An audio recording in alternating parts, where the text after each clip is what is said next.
আসসালামু আলাইকুম, সবাইকে স্বাগত জানাচ্ছি গ্লোবাল ভিউজে। আপনাদের সাথে আছি আমি তৃষা তানিশা। ইরান ও ওমানের মধ্যে হরমুজ প্রণালীকে ঘিরে চলমান উত্তেজনা প্রশমনে একটি সমঝোতার সম্ভাবনা তৈরি হয়েছে।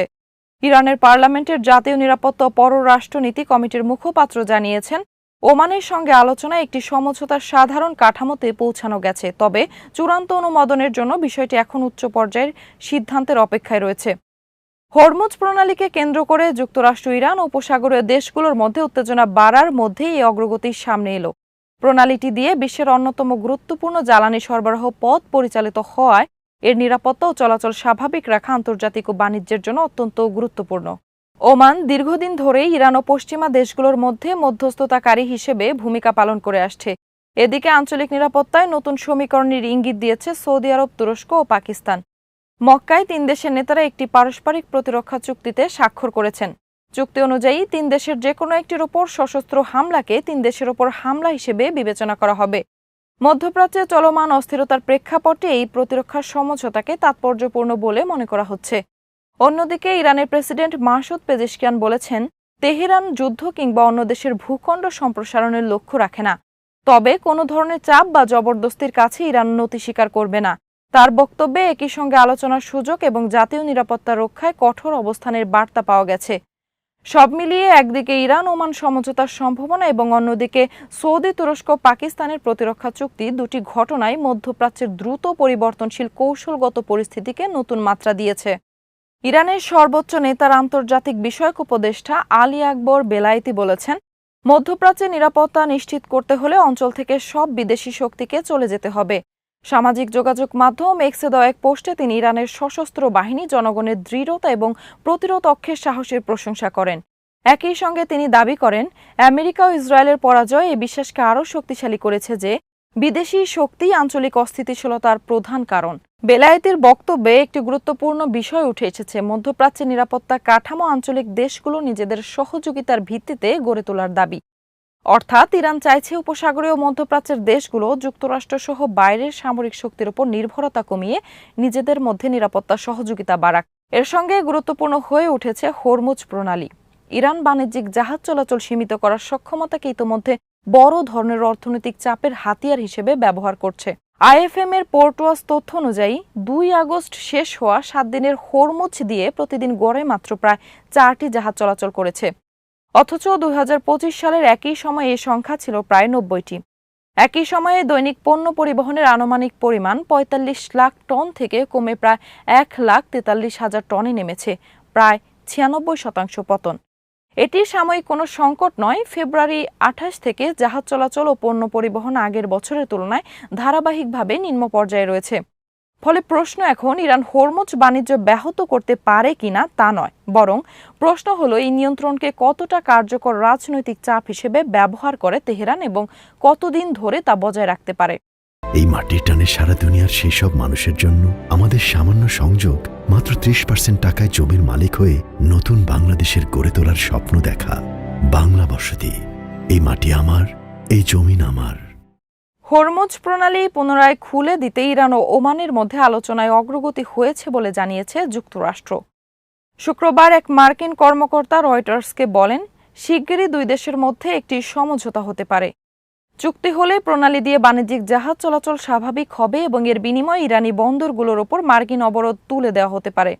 বিশ্বের মোট তেল ব্যবহারের প্রায় 1/5 আগে হরমুজ প্রণালী দিয়ে পরিবাহিত হতো। যুদ্ধের কারণে ইরান প্রণালীতে টোল আরোপ করে এবং অনুমতি ছাড়া চলাচলকারী জাহাজে হামলা শুরু করায় তেল সরবরাহ ব্যাহত হয়েছে। এতে বিশ্ববাজারে জ্বালানির দাম ও মূল্যস্ফীতি বেড়েছে। একই সময়ে ইয়েমেন ভিত্তিক হুথিরাও লোহিত সাগর ও এডেন উপসাগরীয় অঞ্চলে জাহাজে হামলা চালিয়ে যাচ্ছে। এদিকে আঞ্চলিক উত্তেজনার মধ্যে সৌদি আরব, পাকিস্তান ও তুরস্ক মক্কায় একটি যৌথ প্রতিরক্ষা চুক্তি সই করেছে। চুক্তি অনুযায়ী 3 দেশের যে কোনো একটির ওপর সশস্ত্র হামলাকে সবার উপর হামলা হিসেবে বিবেচনা করা হবে। তুরস্ক জানিয়েছে, এটি কোনো নির্দিষ্ট দেশের বিরুদ্ধে নয়, বরং প্রতিরক্ষামূলক উদ্যোগ। অন্যদিকে দক্ষিণ লেবাননে ইসরায়েল ও হিজবুল্লাহর সংঘাত থামাতেও কূটনৈতিক তৎপরতা চলছে। যুক্তরাষ্ট্রের মধ্যস্থতায় হিজবুল্লাহ নিরস্ত্রীকরণ পর্যবেক্ষণে কোন কোন দেশ সেনা পাঠাতে পারে সে বিষয়ে লেবানন ও ইসরায়েল একটি সংক্ষিপ্ত তালিকায় একমত হয়েছে বলে জানা গেছে। ইরানের প্রেসিডেন্ট মাসুদ পেজেশকিয়ান আলোচনার পক্ষে অবস্থান নিয়েছেন। তিনি বলেছেন, সংলাপের মাধ্যমে ইরানের অধিকার আদায় করা সম্ভব হলে আলোচনার আপত্তি কেন? তার এই বক্তব্য ইরানের অভ্যন্তরীণ ক্ষমতা কেন্দ্রগুলোর মধ্যে কূটনীতি নিয়ে মতপার্থক্যের ইঙ্গিত দিচ্ছে। এই মাটির টানে সারা দুনিয়ার সেই সব মানুষের জন্য আমাদের সামান্য সংযোগ মাত্র 30% টাকায় জমির মালিক হয়ে নতুন বাংলাদেশের গড়ে তোলার স্বপ্ন দেখা। বাংলা বসতি। এই মাটি আমার, এই জমিন আমার। ইরানের সঙ্গে 12 ও 40 দিনের যুদ্ধের অভিজ্ঞতা পশ্চিম এশিয়ার যুক্তরাষ্ট্রের সামরিক ও কৌশলগত সক্ষমতা নিয়ে নতুন প্রশ্ন তৈরি করেছে। যুক্তরাষ্ট্র এখনো বিপুল ধ্বংসাত্মক ক্ষমতার অধিকারী হলেও সামরিক শক্তি প্রয়োগ করে দীর্ঘমেয়াদী রাজনৈতিক ফলাফল নিশ্চিত করার সক্ষমতা নিয়ে সংশয় বাড়ছে। 40 দিনের যুদ্ধ তাই শুধু ক্ষেপণাস্ত্র হামলা, বিমান অভিযান কিংবা সামরিক ক্ষয়ক্ষতির হিসাব নয়, এর বড় তাৎপর্য হল এটি অঞ্চলটির কৌশলগত হিসাব নিকাশে পরিবর্তন এনেছে। ওয়াশিংটন দীর্ঘদিন ধরে পশ্চিম এশিয়ায় তার সামরিক উপস্থিতির পক্ষে দুটি প্রধান যুক্তি দিয়েছে: নিরাপত্তা হুমকি মোকাবেলা এবং জ্বালানি সরবরাহ নৌপথের নিরাপত্তা নিশ্চিত করা। কিন্তু সাম্প্রতিক যুদ্ধ এই দাবির সঙ্গে বাস্তবতার বড় ধরনের বৈপরীত্য তুলে ধরেছে। যুক্তরাষ্ট্র সরাসরি যুদ্ধে অংশ নেওয়ার পরও হরমুজ প্রণালী সংকটের কেন্দ্রে পরিণত হয়েছে এবং এর নৌপথ স্বাভাবিক রাখতে মার্কিন সামরিক শক্তি কার্যকর ভূমিকা রাখতে পারেনি। ইরানের ক্ষেত্রেও যুক্তরাষ্ট্র ইসরায়েলের হিসাব পুরোপুরি বাস্তবায়িত হয়নি।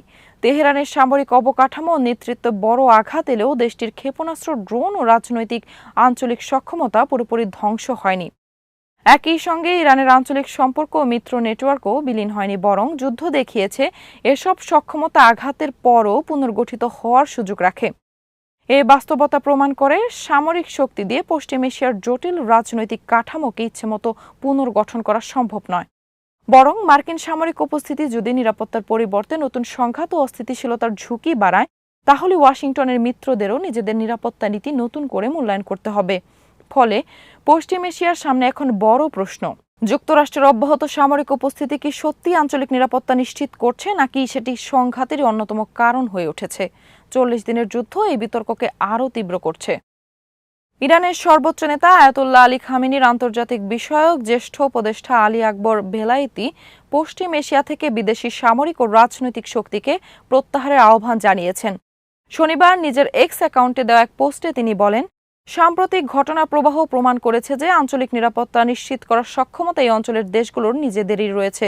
বেলায়েতি বলেন, ইরানের শক্তিশালী সশস্ত্র বাহিনীর দৃঢ়তা, ইরানি জনগণের অবিচল অবস্থান এবং প্রতিরোধ আন্দোলনের সাহসিকতার কারণেই সাম্প্রতিক পরিস্থিতিতে গুরুত্বপূর্ণ পরিবর্তন এসেছে। তার দাবি, যুক্তরাষ্ট্র ইসরায়েলের পরাজয় বিদেশি শক্তির উপস্থিতি নিয়ে আঞ্চলিক দেশগুলোর মধ্যে নতুন করে প্রশ্ন তৈরি করেছে। ইরানের এই জ্যেষ্ঠ উপদেষ্টার মতে, পশ্চিম এশিয়া দীর্ঘদিন ধরে চলমান অস্থিতিশীলতা ও সংঘাতের অন্যতম প্রধান কারণ হল বিদেশি শক্তির সামরিক উপস্থিতি। তাই এই অঞ্চলে নিরাপত্তা প্রতিষ্ঠায় বাইরের শক্তির উপর নির্ভরশীলতার পরিবর্তে আঞ্চলিক দেশগুলোর পারস্পরিক সহযোগিতা বাড়ানো প্রয়োজন। তিনি আরও বলেন, যুক্তরাষ্ট্র ইসরায়েলের বিরুদ্ধে সাম্প্রতিক অভিজ্ঞতা আঞ্চলিক দেশগুলোর মধ্যে এই বিশ্বাসকে আরও শক্তিশালী করেছে যে নিরাপত্তা নিশ্চিত করতে বিদেশি সেনা বা শক্তির প্রয়োজন নেই, বরং পারস্পরিক সহযোগিতা, সমন্বয় এবং অভিন্ন নিরাপত্তা কাঠামোর মাধ্যমে আঞ্চলিক দেশগুলো নিজেদের নিরাপত্তা নিজেরাই নিশ্চিত করতে পারে। বেলায়েতের বক্তব্য এমন এক সময়ে সামনে এলো যখন পশ্চিম এশিয়ার যুক্তরাষ্ট্রের সামরিক উপস্থিতি, ইরানের সঙ্গে সংঘাত এবং আঞ্চলিক নিরাপত্তা নিয়ে নতুন করে কূটনৈতিক তৎপরতা চলছে। তার এই মন্তব্য ইঙ্গিত দিচ্ছে তেহরান আঞ্চলিক নিরাপত্তা ব্যবস্থায় বিদেশি শক্তির পরিবর্তে স্থানীয় দেশগুলোর নেতৃত্বকে গুরুত্ব দিতে চাইছে। আজ এখানেই শেষ করছি। সবাই ভালো থাকুন, সুস্থ থাকুন আর নিরাপদে থাকুন। ভালো লাগলে চ্যানেলটি সাবস্ক্রাইব করুন। আল্লাহ হাফেজ। এই মাটির টানে সারা দুনিয়ার সেই সব মানুষের জন্য আমাদের সামান্য সংযোগ মাত্র 30% টাকায় জমির মালিক হয়ে নতুন বাংলাদেশের গড়ে তোলার স্বপ্ন দেখা। বাংলা বসতি। এই মাটি আমার, এই জমিন আমার।